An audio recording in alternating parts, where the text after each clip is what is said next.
आयोजित हुआ था। तब असम की इकोनॉमी 3.25 लाख करोड़ रुपए की थी। आज असम करीब 6 लाख करोड़ रुपए की इकोनॉमी वाला राज्य बन गया है।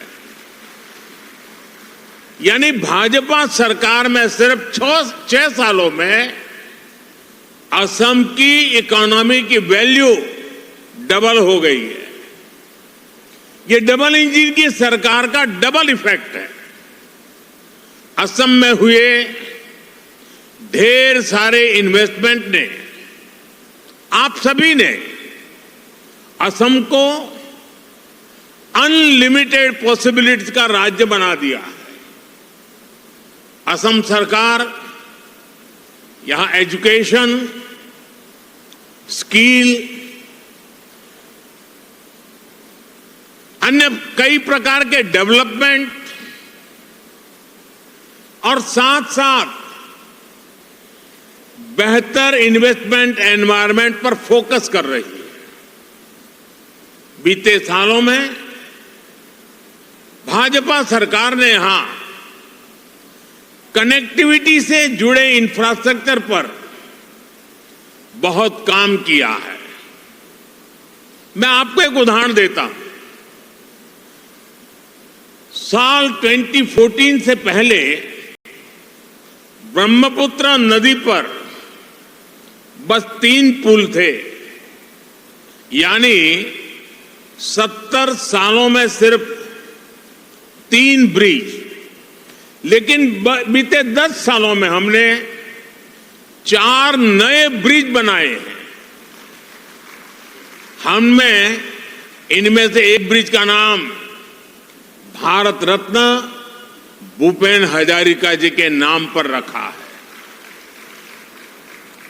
असम को 2009 से 2014 के बीच रेल बजट में औसतन 2100 करोड़ रुपए मिले थे।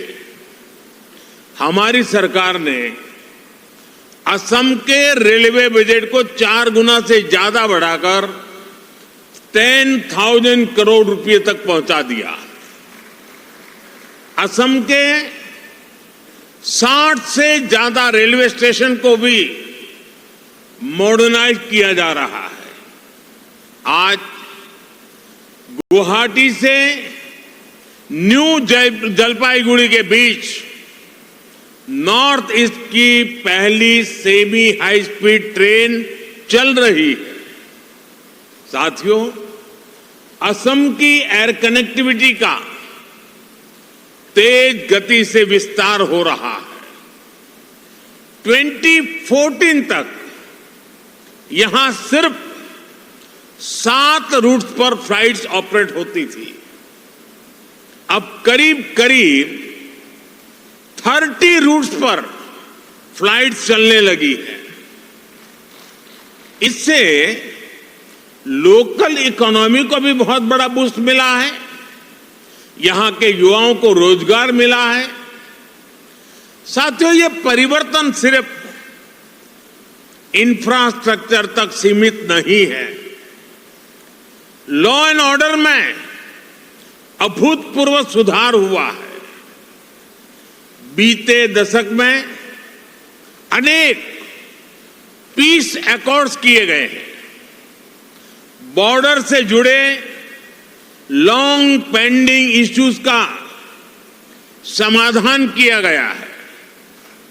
आज असम का हर रीजन, हर नागरिक, हर युवा यहां के विकास के लिए दिन रात मेहनत कर रहा है। साथियों, आज भारत में इकोनॉमी के हर सेक्टर में, हर लेवल पर बड़े रिफॉर्म्स हो रहे हैं। हमने ईज ऑफ डूइंग बिजनेस के लिए निरंतर काम किया है। हमने इंडस्ट्री और इनोवेशन कल्चर को बढ़ावा देने का पूरा इकोसिस्टम तैयार किया है।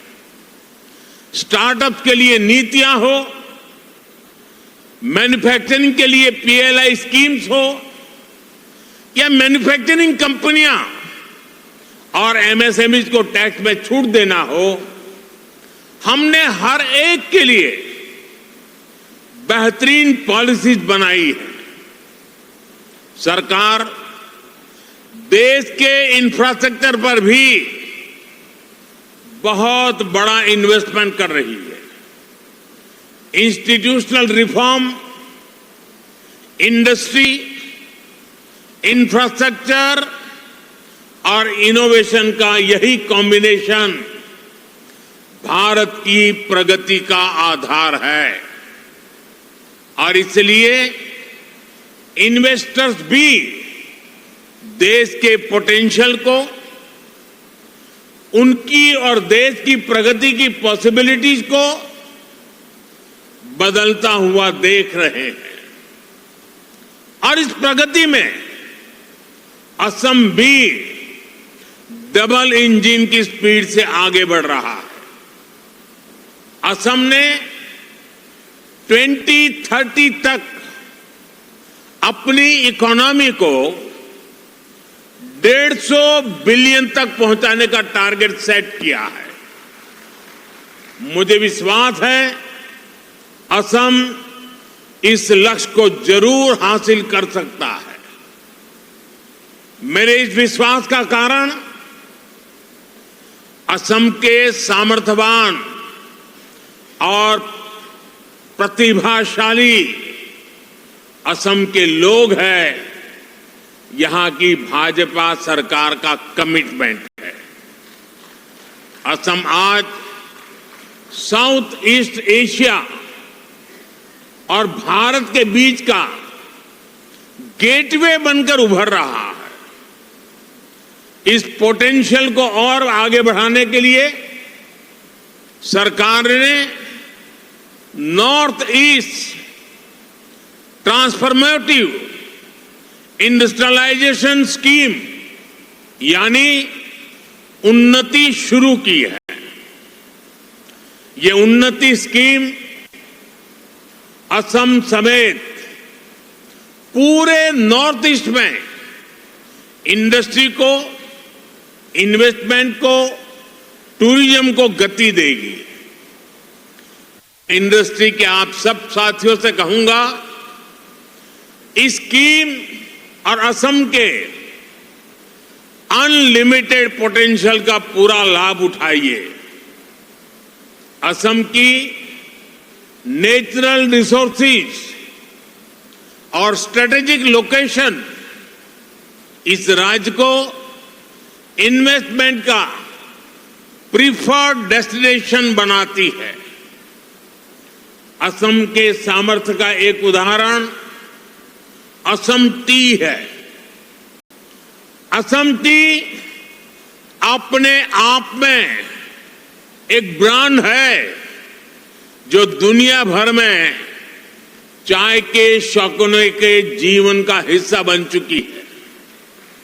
असम टी को 200 साल पूरे हो चुके हैं। ये लेगेसी असम को बाकी सेक्टर्स में भी आगे बढ़ने के लिए प्रेरित करती है। साथियों, आज ग्लोबल इकोनॉमी में बहुत बड़ा बदलाव हो रहा है। पूरी दुनिया एक रेजिलिएंट सप्लाई चेन की मांग कर रही है और इसी कालखंड में भारत ने अपने मैन्युफैक्चरिंग सेक्टर को आगे बढ़ाने के लिए मिशन मोड पर काम शुरू किया। हम मेक इन इंडिया के तहत लोकल मैन्युफैक्चरिंग को बढ़ावा दे रहे हैं। फार्मास्यूटिकल्स, इलेक्ट्रॉनिक्स, ऑटोमोबाइल, हमारी इंडस्ट्री ना सिर्फ डोमेस्टिक डिमांड्स को पूरा कर रही है बल्कि इंटरनेशनल मार्केट में भी मैन्युफैक्चरिंग एक्सेलेंस के नए बेंचमार्क बना रही है। इस मैन्युफैक्चरिंग रिवॉल्यूशन में असम बहुत बड़ी भूमिका निभा रहा है। साथियों, असम की ग्लोबल ट्रेड में हमेशा से एक हिस्सेदारी रही है। आज पूरे भारत के ऑन शोर नेचुरल गैस प्रोडक्शन का 50% से ज्यादा शेयर असम के पास है।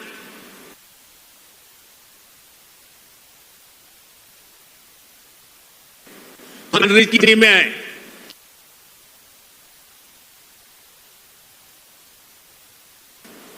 इलेक्ट्रॉनिक्स बढ़ रहा है।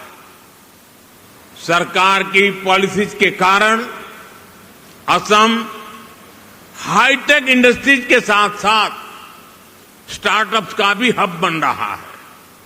साथियों, अभी कुछ दिन पहले ही बजट में केंद्र सरकार ने नामरूप 4 प्लांट को भी मंजूरी दी है।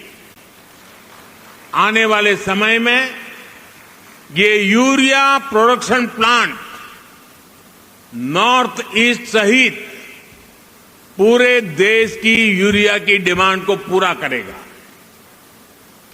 वो दिन दूर नहीं जब असम पूर्वी भारत का एक बड़ा मैन्युफैक्चरिंग हब बनेगा और इसमें केंद्र सरकार हर तरह से राज्य की भाजपा सरकार को मदद कर रही है।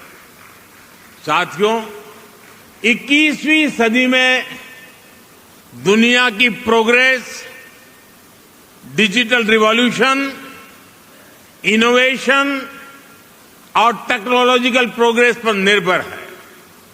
इसके लिए हमारी तैयारी जितनी बेहतर होगी, दुनिया में हमारी ताकत भी उतनी ज्यादा होने वाली है। इसलिए हमारे आपण देखुथिले एडवांस